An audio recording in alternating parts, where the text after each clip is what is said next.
তিনবারের প্রধানমন্ত্রী এদেশের 18 কোটি মানুষের বিবেকের প্রতীক বিএনপি চেয়ারপারসন দেশের চিন্তা খালেদা জিয়ার বিশ্বস্ত মুক্তি বিএনপির ভারপ্রাপ্ত চেয়ারম্যান আগামী দিনের বাংলাদেশের ভবিষ্যৎ বাংলাদেশের আগামী দিনের রাষ্ট্রনায়ক দেশের তারেক রহমানের বিরুদ্ধে সকল মিথ্যা মামলা প্রত্যাহার এবং বাংলাদেশের জাতীয়তাবাদী যুবদল কেন্দ্রীয় নির্বাহী কমিটির বিপ্লবী সভাপতি সাবেকের সফল ছাত্রনেতা মৃত্যুঞ্জয়ী যুবনেতা সুলতানের শতাব্দীর দুপুর নিঃশর্ত মুক্তির দাবিতে আজকের এই বিক্ষোভ সমাবেশে সম্মানিত সভাপতি যুবদলের কেন্দ্রীয় নির্বাহী কমিটির বিপ্লবী সিনিয়র সভাপতি মামুন হাসান আজকের অনুষ্ঠানে প্রধান অতিথি হিসেবে উপস্থিত থাকবেন বাংলাদেশের জাতীয় দল বিএনপির সংগ্রামী মহাসচিব পরিচ্ছন্ন রাজনীতিবিদ বারবার কারা নির্যাতিত জনতা জনাব মির্জা ফখরুল ইসলাম আলমগীর আজকের অনুষ্ঠান সঞ্চালনা করছেন বাংলাদেশের জাতীয়বাদী যুবদল কেন্দ্রীয় নির্বাহী কমিটির বিপ্লবী সাধারণ সম্পাদক সদ্য কারামুক্ত যুবনেতা যিনি ফ্যাসিস্ট হায়না সরকারের রোষানলে পড়ে দীর্ঘ 11 মাস ওই কারান্তরীণ থেকে কারান্তরীণ ছিলেন এবং রাজপথে মুক্তি পেয়ে তিনি যুবদলের প্রাণ সঞ্চার করেছেন প্রিয় যুবনেতা জনাব আব্দুর রহমান মুন্না সহ জাতীয় নেতৃবৃন্দ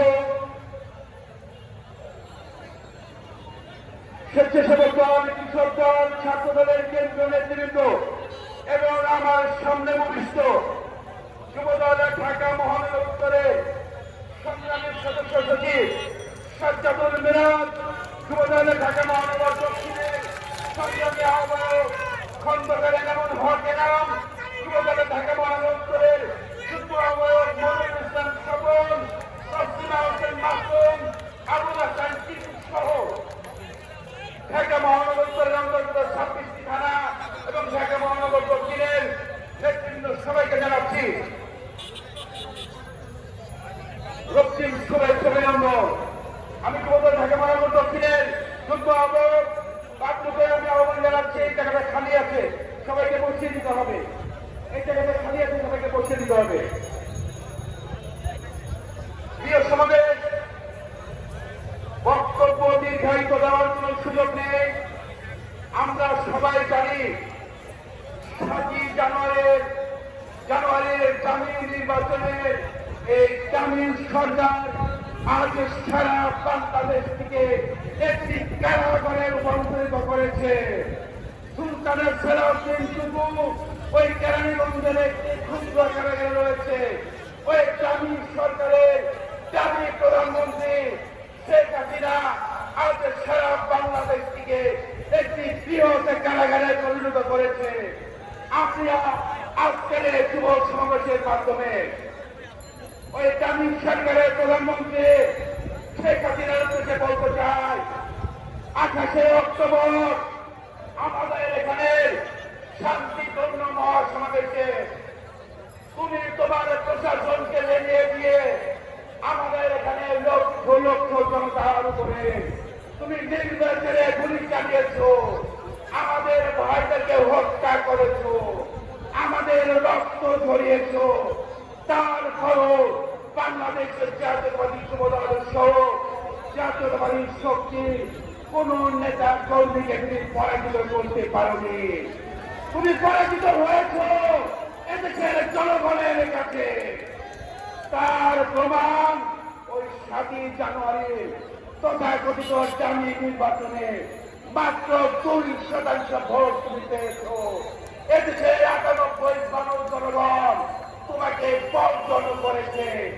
এখনো সময় আছে। মানে সরে দাঁড়াও। আজকের এই যুবদলের সমাবেশ থেকে আমরা ভাবে জানিয়ে দিতে চাই, আমাদের নেতা জাতীয়তাবাদী শক্তির ধারক বাহক, আমাদের নেতা তারেক রহমানের যে নির্দেশে আমরা বুকের তাজা রক্ত ঢেলে দিয়ে শেখ হাসিনা তোমার পতন ঘটিয়ে আমরা ক্ষান্ত হব, এর আগে আমরা ক্ষান্ত হব না। আজকের এই বিক্ষোভ সমাবেশের মাধ্যমে মুক্তি দাবি করছি আমাদের প্রিয় সভাপতি যুবদলের অহংকার সুলতানের সালাউদ্দিন যুবর সহ মুক্তি দাবি করছি ছাত্র দলের সোনালী ফসল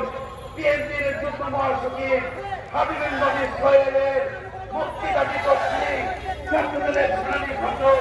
আব্দুল কাদের ভুইয়া জুয়েল মুক্তি দাবি করছি ছাত্র দলের সোনালী ফসল হাবিবুল সকলের মুক্তি দাবি করছি। খোদা হাফেজ। যাবার বেলায় একটি কথা বলে যায়,